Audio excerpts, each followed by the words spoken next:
Sarah Chen wiped the sweat from her brow as she stepped off the transport shuttle onto Outpost Station Epsilon 9. The gravity felt slightly off, too light, but after 3 weeks of space travel, she was just glad to have something solid under her feet.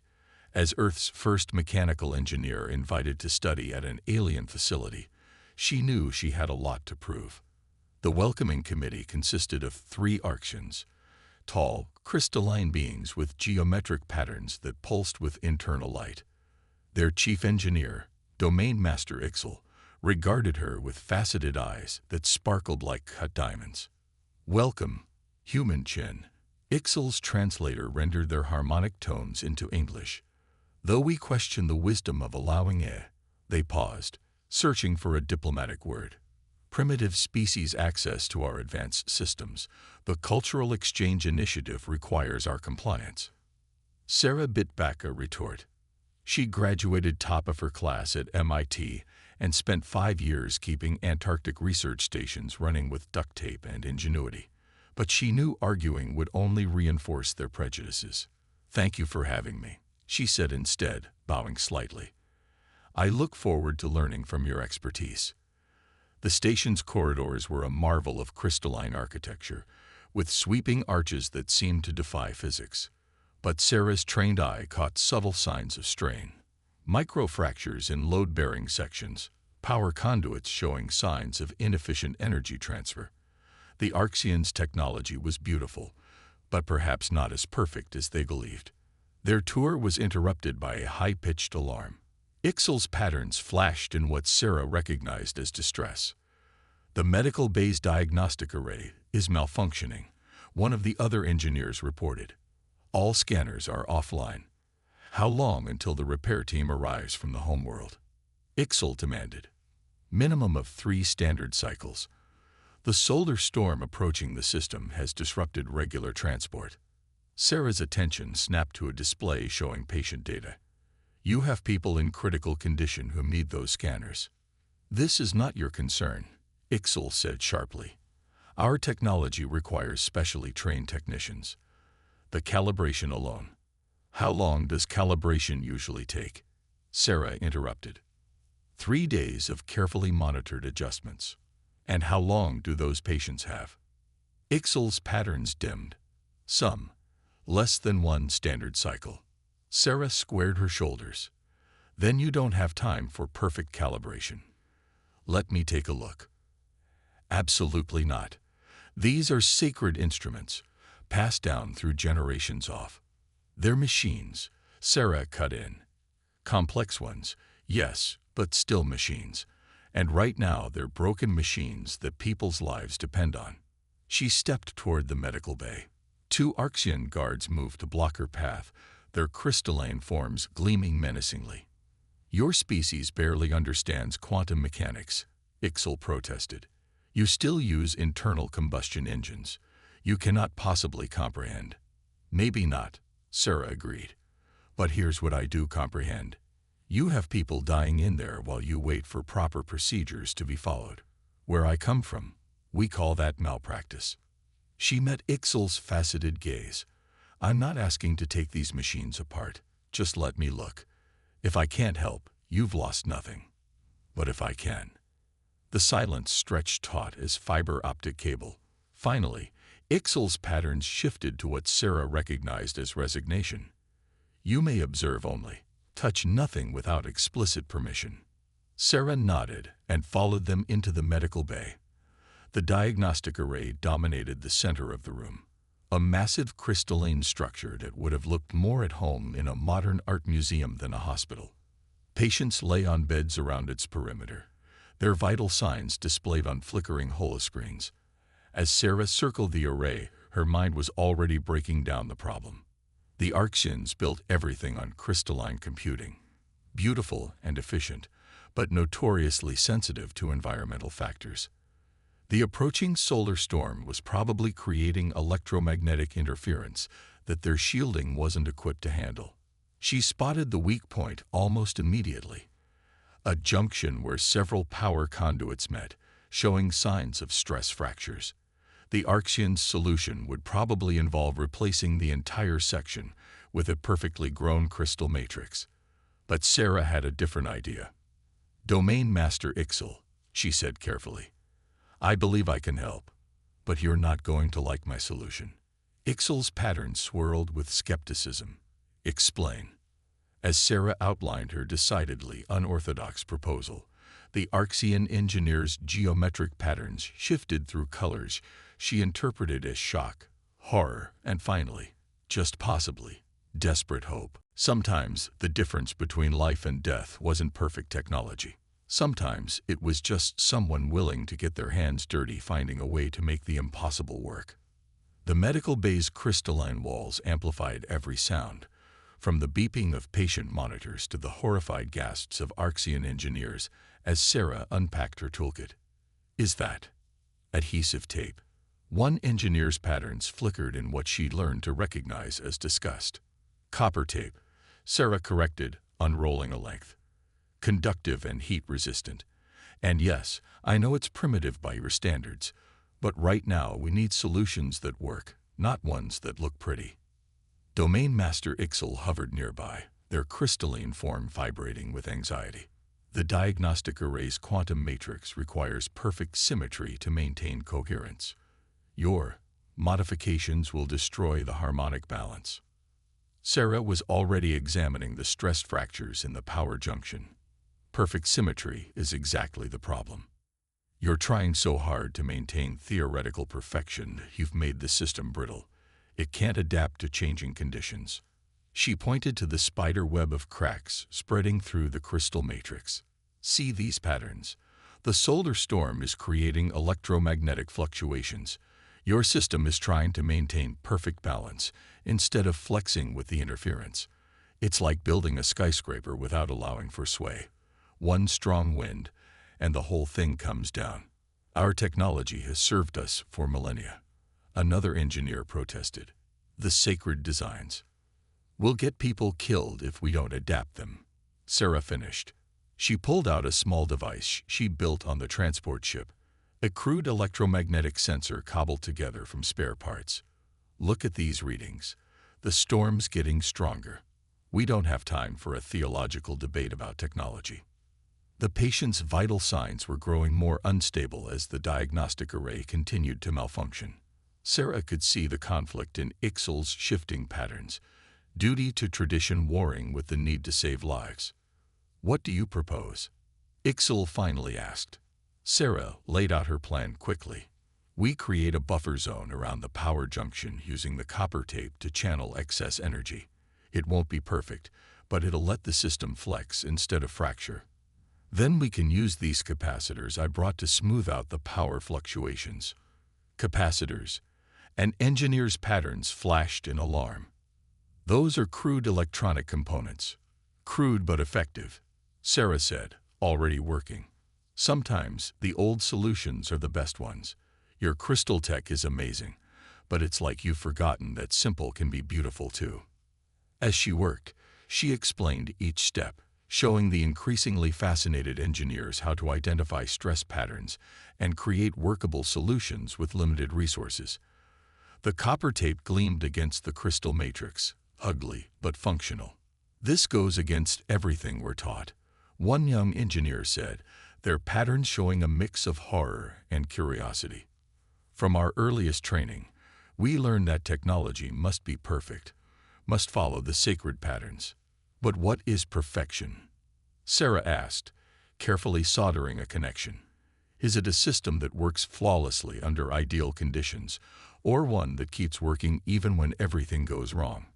On Earth, we learned the hard way that survival often depends on being able to adapt." The diagnostic array hummed as she made the final connections, its crystal lattice now wrapped in a web of copper and silicon that would have given any Arxian art critic a seizure. But when she stepped back and gestured for Ixel to power it up, the system came online smoothly.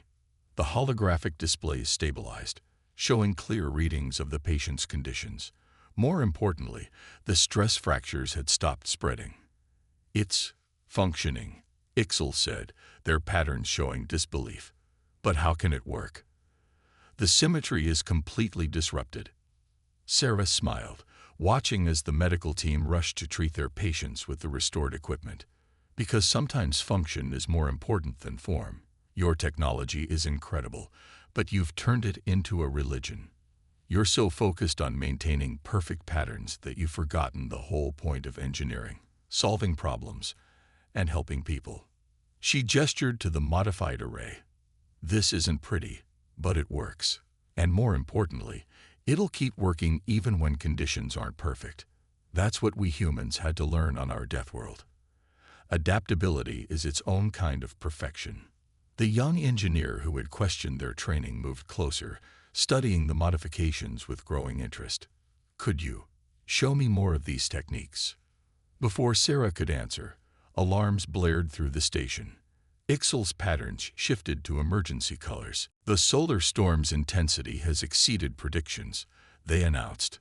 Multiple systems are failing. We're losing power to life support. The station's crystalline corridors pulsed with warning lights as Sarah and a growing group of Arxian engineers raced toward the main power core. The solar storm had grown into something unprecedented, battering the station's defenses with waves of electromagnetic energy. Life support at 60% and falling, reported Kix, the young engineer who had first shown interest in Sarah's methods. Their crystalline form flickered with anxiety. Shield harmonics are destabilizing. How long until total failure? Sarah asked, mentally cataloging what resources they had available. Domain Master Ixal's patterns shifted to deep crimson, their equivalent of a grimace. At current degradation rates, 30 minutes until life support fails. The shield matrix will collapse approximately 12 minutes after that. Sarah cursed under her breath. The Arxians had built their station like a perfect crystalline jewel, every system interconnected in precise harmonic patterns. Beautiful, efficient, and now potentially lethal, as the solar storm's interference cascaded through those same harmonics. They reached the power core, a massive chamber dominated by a geometric structure that would have made Buckminster Fuller weep with joy. Energy flowed through its crystalline lattices in complex patterns, but Sarah could see those patterns fragmenting, breaking down under the storm's assault. The sacred harmonies are failing, one of the older engineers moaned. Without perfect resonance, the entire matrix will shatter. Then we break the resonance on purpose, Sarah said, already pulling equipment from her toolkit. The engineer's patterns flickered in shock. Deliberately disrupt the harmonics. Ixal's voice carried equal parts horror and fascination. That goes against every principle of our engineering. Exactly, Sarah said, laying out her tools. Your systems are failing because they're trying to maintain perfect patterns against impossible odds. We need to make them less perfect but more resilient. She pointed to different sections of the core. Look, you've got everything connected in series, each system feeding directly into the next. One disruption spreads through the whole network. We need to create buffer zones, breakpoints that can absorb shock without passing it on. Like the copper tape in the medical bay, Kix said, their patterns brightening with understanding. Similar principle, bigger scale. Sarah pulled out what looked like a mess of wires and crude electronic components. These are surge protectors and electromagnetic dampeners. Not pretty, but they'll help isolate critical systems from the worst of the storm. The older engineers drew back in horror, but Kix and a few others moved closer, curiosity overcoming their ingrained reverence for technological purity. The sacred texts say nothing about such modifications, one ventured. The sacred texts probably didn't anticipate solar storms strong enough to tear apart quantum harmonics. Sarah countered. Sometimes you have to write new chapters. She quickly organized her growing team of converts.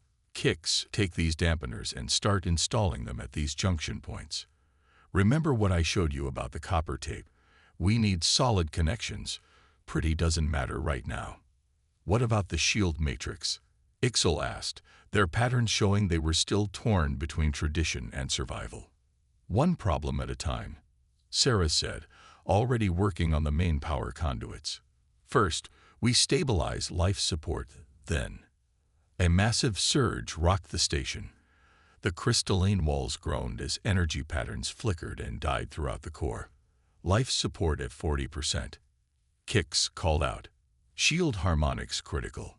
Sarah made a quick decision. Forget the careful approach. We need to do this fast and dirty. She turned to Ixil. I need you to shut down all non-essential systems. Everything but life support and basic shields. That would be unprecedented, Ixil protested. The power reduction sequence alone requires hours of careful. We don't have hours, Sarah interrupted. We need that power now, and we need these systems isolated before the next surge hits. She met Ixil's faceted gaze. I know I'm asking you to ignore generations of tradition, but right now tradition is going to get everyone on this station killed. Trust me, humans know a thing or two about surviving impossible situations. For a moment, the only sound was the ominous creaking of stressed crystal. Then Ixil's patterns shifted to a color Sarah hadn't seen before. Determination, maybe, or acceptance of the inevitable. Begin emergency shutdown procedures, they ordered. Follow Human Chen's instructions precisely. The next 20 minutes were controlled chaos as Sarah directed her improvised engineering team in what amounted to emergency surgery on the station's power systems. They bypassed safety protocols, rigged crude but effective surge protection, and essentially rewrote centuries of Arxian engineering practices on the fly. It wasn't elegant. It certainly wasn't sacred. But as another solar surge slammed into the station, Sarah held her breath and watched the power readings. The core hummed, its patterns now interwoven with Earth tech modifications that would have given any Arxian engineer a heart attack, assuming they had hearts. But it held. Life support stabilizing. Kix reported, their patterns bright with excitement. Shield matrix, holding at new configurations. A cheer went up from the engineering team, probably the first time that sound had ever echoed through these halls. But Sarah wasn't celebrating yet. This is just a patch job, she warned. We've bought ourselves some time, but the storm's still getting stronger. We need to find a way to not just survive it, but harness it. Turn all that excess energy to our advantage. She looked at her team, no longer a group of horrified observers, but allies ready to break more rules if necessary. Who's ready for some really unorthodox engineering? You want to do what? Domain Master Ixil's crystalline form flickered with a mixture of disbelief and fascination as Sarah sketched her plan on a makeshift whiteboard. Turn the station into a giant capacitor, Sarah repeated, drawing another diagram. Right now we're fighting the storm's energy. Instead, we need to capture it, store it, and use it. The engineering team had gathered in what used to be the pristine power core chamber, now cluttered with tools and improvised equipment. Through the crystalline walls, they could see the solar storm's aurora casting eerie patterns across space. But the harmonics, one of the older engineers began. Forget harmonics, Sarah interrupted. Think circulation. Your crystal matrices are amazing at channeling energy, but you've been so focused on perfect patterns that you missed their potential for adaptation. She pointed to where her crude modifications interfaced with the alien technology. Look at how the crystals are already starting to grow around our additions, incorporating them into new patterns. They're not just static structures. They can evolve. Kix moved closer, their patterns showing intense interest, like living organisms adapting to environmental stress. Exactly. Sarah grinned. That's what we humans learned on Earth. Life doesn't survive by being perfect. It survives by adapting. Your technology has that same potential. You just never gave it the chance. She turned to the main display, where energy readings from the storm continued to spike. Each surge is stronger than the last, but they follow patterns. If we reconfigure the shield matrix to act as a collector instead of just a barrier, we could channel the energy through the modified crystal lattices. Kix finished, their patterns brightening with excitement. The copper conductors would act as regulators, and the whole station becomes one giant energy storage system. Sarah nodded. But we'll need to work fast, and I need everyone's help. This isn't about human tech versus Arxian tech anymore. We need both. She looked at Ixel. Your people understand crystal harmonics better than I ever could. I need that knowledge combined with our ability to improvise. Ixel's patterns shifted through several colors before settling on a deep resonant blue. What you suggest goes against millennia of tradition. But they gestured at the jury-rigged systems that were keeping them alive. Perhaps some traditions need to evolve. The next hour was a blur of activity as humans and Arxians worked together in ways neither species had imagined possible. Sarah's practical solutions merged with Arxian precision, creating hybrid systems that were neither purely human nor purely alien. Kix led a team in modifying the shield emitters, their natural understanding of crystal harmonics helping to fine-tune Sarah's crude but effective collectors. Other engineers, their initial horror at primitive technology forgotten, worked to integrate the new systems throughout the station. Energy spike incoming. Someone called out, "Biggest one yet." Sarah checked the final connections. Everyone clear the core chamber. If this works, things are about to get interesting. They watched from the control room as the solar surge hit. The station's modified shields, instead of trying to block the energy, began to absorb it. Crystal matrices that had been grown for perfect stability now flexed and adapted, channeling the power through Sarah's network of regulators. The station's lights flickered, and for a moment Sarah held her breath. Then the readings stabilized at a level that had every Arxian engineer checking their instruments in disbelief. Power levels at 200% of normal capacity. Kix reported, their patterns almost too bright to look at. All systems functioning at unprecedented efficiency. By the sacred harmonies, Ixel breathed. The station is singing. Listen. A deep, resonant hum filled the air as crystal and copper worked together, technology from two worlds finding a new kind of harmony. It wasn't the perfect patterns the Arxians had worshipped for generations, but it was something new, something alive. Sarah watched as the modified crystals continued to grow and adapt, incorporating the emergency repairs into increasingly elegant configurations. "I think your sacred harmonies aren't just about maintaining perfect patterns," she said quietly. "Maybe they're about finding new patterns, better ones." Kix was already studying the new formations with intense interest. The implications are staggering. If we apply this principle to other systems, we'll need to document everything, one of the older engineers said, their earlier skepticism replaced by scholarly excitement. This represents an entirely new branch of crystal engineering. Sarah smiled as the discussion around her shifted from emergency repairs to future innovations. The crisis wasn't over. The storm would rage for hours yet, but they'd done more than just survive it. They'd proven that progress didn't come from clinging to perfection, but from being willing to adapt and grow. She caught Ixel's eye. The domain master's patterns had settled into a complex swirl of colors she'd never seen before. "I believe," Ixel said carefully, "we have much to learn from each other." Outside, the storm's energy continued to flow into the station, no longer a threat, but a source of power and possibility. Within the crystal walls, two very different approaches to engineering had begun to merge into something entirely new. And Sarah couldn't help but wonder what other impossible problems they might solve together. 3 days after the solar storm subsided, Sarah stood in Outpost Station Epsilon 9's main observation dome, watching maintenance drones repair the last traces of storm damage. The station's crystalline walls now pulsed with a different rhythm, less rigid, more alive, like a heart beating in harmony with the cosmos.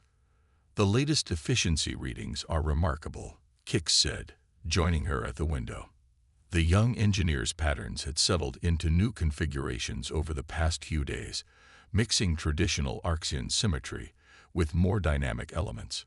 Power output is holding at 150% above previous maximum capacity, and the crystal matrices continue to evolve.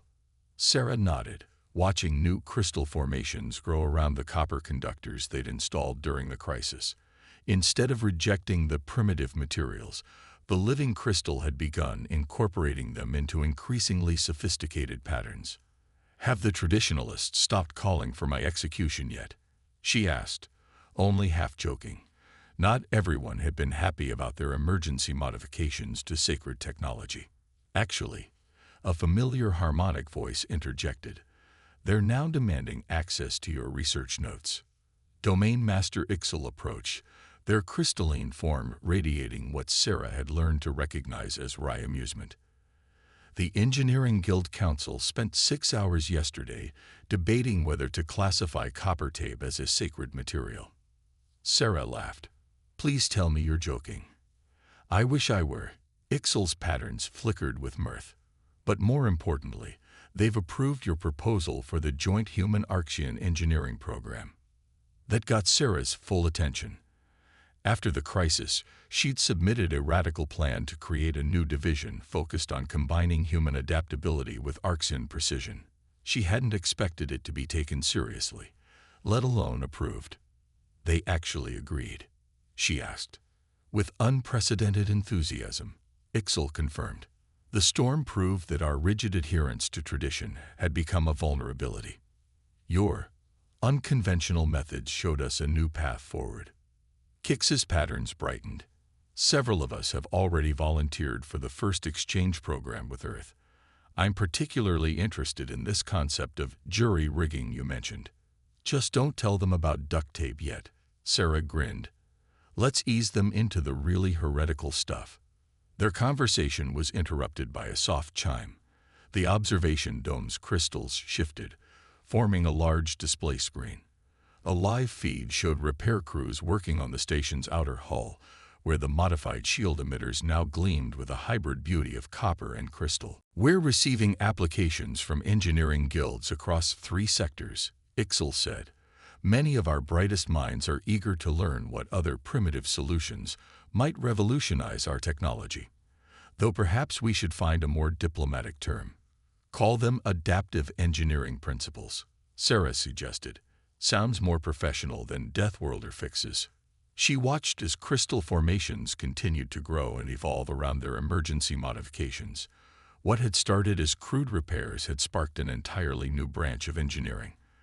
The station's systems weren't just surviving now. They were thriving, finding new patterns that combined the best of both worlds. "You know," Kix said thoughtfully, "there's an old Archean philosophy that says true perfection isn't about achieving a final, unchanging state. It's about constant growth and adaptation. Sounds like your natural Deathworlders after all." Sarah smiled. "You just needed a reminder." Ixal's patterns shifted to a deep, contemplative blue. "Perhaps that's why the Cultural Exchange Initiative was created. Not just to share technology, but to challenge our assumptions, to remind us that different perspectives have value." "Speaking of challenges," Sarah said, pulling up a schematic on the display, "I've been thinking about your faster-than-light drive design. Have you ever considered?" As she outlined her ideas, a blend of practical Earth solutions and advanced Archean theory, she watched her colleagues' patterns shift with interest and excitement. The barriers between human and alien, primitive and advanced, were breaking down. In their place, something new was growing. Outside the station, the repaired shield matrix hummed with power, ready to transform the next solar storm from a threat into an opportunity. Inside, engineers from 2 worlds worked together, finding new harmonies in the space between perfection and adaptation. And in the observation dome, surrounded by living crystal and jury-rigged solutions that had become elegant innovations, Sarah Chen smiled. Sometimes the best way forward wasn't about choosing between tradition and change, theory and practice, perfection and adaptation. Sometimes it was about finding the harmony between them all. The end.